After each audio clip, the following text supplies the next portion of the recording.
Thanks for joining me. Today I'm going to be telling you about my experiences owning the new 2022 Subaru WRX. I'm going to tell you about the things I like, and I'm also going to tell you about the things that I don't like. Watch and listen and you'll find out more. First up, if you've seen other videos reviewing the WRX, you'll hear about the styling and the cladding, but I'm not going to talk about that because I like it. Let's just talk about a couple of features I do like. Forward-facing camera, very handy for parking situations.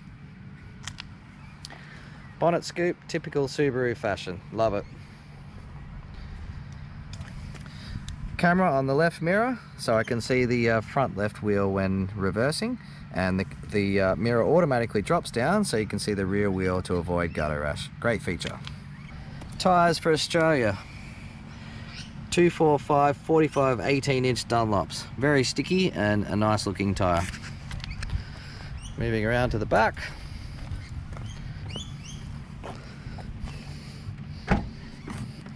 in Australia we get a space saver spare and not the can of goo to pump it up again. Not sure why they did that, but that's a great feature if you live in this country. Starting in the rear of the car, we notice straight away the rear vents. These only come if you buy an auto in the RS spec. They don't come as a manual. Must be something to do with the center console design. So watch out for that, because we nearly bought the TS model thinking we needed to buy that to get the vents. Now with regards to the seats, this ultra suede fabric is very comfortable. It's nice and warm, and you don't slide around in it like you do with normal leather. Plus it's got the seat warmers there for each side. Split fold seats as you'd expect. No surprises there. Let's get in and start it up. What I do like is the facial recognition. Senses who you are, adjusts the seat and the mirrors and the stereo to your custom settings. You can have a number of driver profiles in there as well. Now I did tell you I was going to tell you about things I don't like about the car. Now the seat belt, if you put it back in a certain way or if it twists, it makes it very difficult to retrieve. Sometimes this gets stuck as well because it's a little bit big, so it's getting stuck between the seat and the side, so a little bit annoying. The next thing I was going to tell you about was the stereo. It's got the 10-speaker Harman Kardon with the subwoofer. However, the subwoofer basically doesn't work unless you have the speakers on the front. So if I go into sound customization and balance fader, if I put it back here, if the kids want to listen to the music on their own and not bother us, the subwoofer basically doesn't work. You have to have it pretty much in the middle or forward to make that work. It's almost like it's disconnected. It does work a little bit, but nothing like what you'd expect. Now you've probably heard about this one before if you've been watching the reviews. However, wireless CarPlay doesn't exist in this car, which means I need to plug into one of these two outlets here. So for the most part, for most people who'd have a cord lying around, they're going to have something like this or whatever.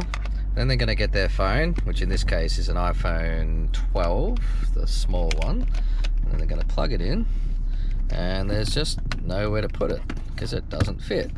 You can go there and it'll get in the way. Go there, it just doesn't fit. iPhone 8 or 7 barely sort of fits. So iPhone 5, iPhone great if you got an iPhone 5. I can't get it out. But then if you want to plug that in like that,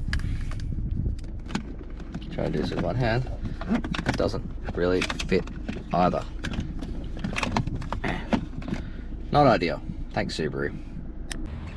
Now, I'm not one for noisy, annoying and droning exhaust, but Subaru, I really think you could have done better this time.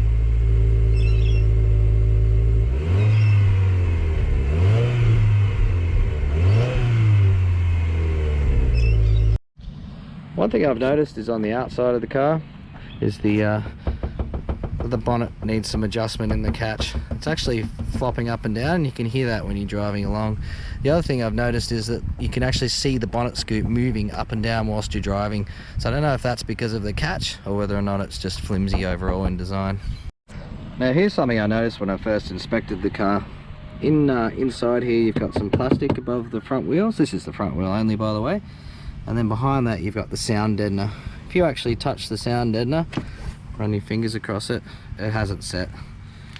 It looks like some sort of two-part mix that hasn't gone off. Looks like a combination of Sikaflex or silicon. So I think that needs to get sorted out, because what's happening is all the stones that flick up, might be a bit hard to see, are actually catching and getting stuck in the goo. That's it everyone, thanks for watching, hope you enjoyed it. I'll probably make another video in the future as I put a few more kilometers on the car, and we'll see how it goes. Thank you.